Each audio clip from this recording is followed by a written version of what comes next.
સુરતની પુણા પોલીસે મોટી માત્રામાં બાતમીના આધારે દારૂ પકડી પાડ્યો હતો। પુણા કેનાલ રોડ પાસે આવેલા ખુલ્લી જગ્યામાંથી દારૂનો જથ્થો ઝડપી પાડ્યો હતો।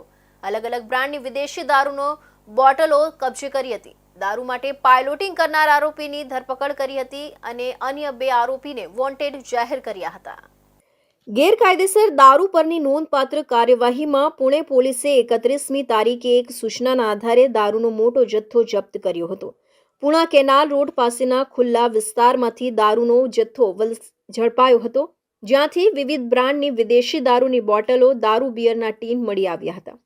પોલીસે અંદાજે ₹6,91,000ની કિંમતના જપ્ત સામાન સાથે એક મોપેડ અને એક ટેમ્પો પણ જપ્ત કર્યો હતો।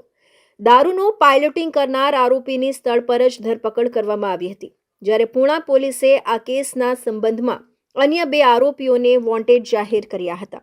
આ ઓપરેશન શહેરમાં ગેરકાયદેસર દારૂના વેપારને રોકવા અને કાયદો અને વ્યવસ્થા જાળવવા માટે પુણે પોલીસની પ્રતિબદ્ધતા દર્શાવે છે।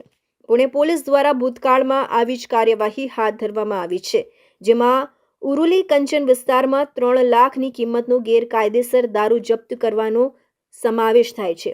પોલીસે દ્વિચક્રી વાહનો પર દેશી દારૂનું પરિવહન કરવા બદલ વ્યક્તિઓની ધરપકડ પણ કરી છે, જે ગેરકાયદેસર દારૂની સપ્લાય ચેનને વિક્ષેપિત કરવાના તેમના પ્રયાસોને પ્રકાશિત કરે છે।